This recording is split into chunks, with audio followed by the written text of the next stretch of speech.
லா இலாஹா இல்லல்லாஹு முஹம்மதுர் ரசூலுல்லாஹி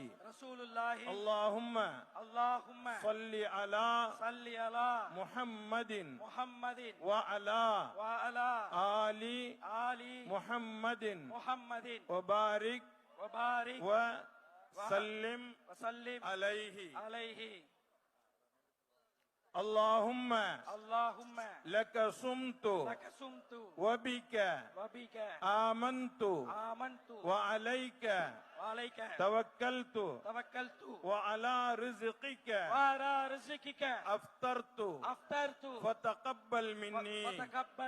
يا الله உனக்காகவே நோன்பு நோற்றோம் உன்னுடைய அருளாலேயே